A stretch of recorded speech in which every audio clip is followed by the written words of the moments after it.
Tambay, pansin mo ba? Ang hirap maging adult. Decisions everywhere. Pero teka, baka ang kulang hindi options, kundi God's wisdom. Alam mo, ang daming desisyon sa buhay na hindi mo kayang i-google. Lord, ito ba ang tamang trabaho? Ito ba ang tamang relationship? Lord, anong gagawin ko sa problema ko sa pamilya? Lord, ano ba ang next step ko sa buhay? Minsan, hindi mo kailangan ng more information. Kailangan mo lang ng direction. Hindi mo kailangan ng more options. Kailangan mo ng wisdom.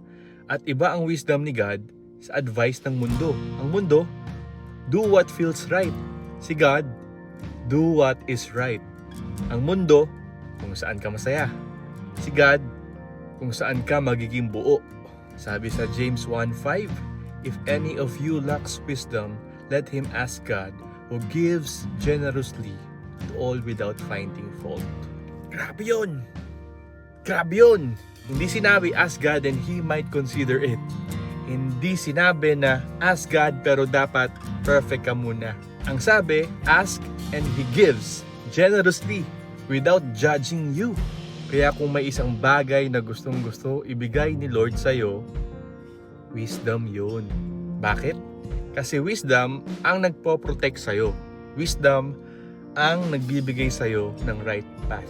Just imagine, naglalakad ka sa madilim na kalsada. May dala kang flashlight pero naka-off. Hindi mo makita yung daan. Hindi mo alam saan pupunta. Kaya, natatapilok ka. That flashlight is God's wisdom. Nandyan na. Pwede mo nang gamitin. Pero, kailangan mong i-turn on. You need to ask. Wisdom doesn't just appear. Wisdom is sought. Paano tayo magsisik ng wisdom from God? Siyempre, we need to ask God first. Hindi yung siya yung last ha. Huwag mo siyang gawing emergency exit. Gawin mo siyang unang tatanungan. Listen through the scripture. Ang Bible, kailanman ay hindi naluluma. It's alive. God speaks through His word. We must pay attention to peace. If it disturbs your spirit, usually, hindi yan galing kay Lord. Seek counsel from godly people. Hindi lahat ng payo equal. Choose people who walk with God.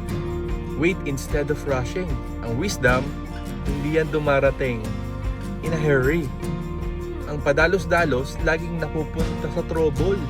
Kailangan mag-obey tayo kahit hindi tugma sa gusto natin. Ito ang pinakamahirap. Sometimes, God's wisdom will challenge your comfort. Pero laging may blessing sa likod ng obedience. Kaya katambay, kung nalilito ka, kung may big decision ka ngayon, kung hindi mo alam yung next step mo, don't panic, don't rush, don't overthink.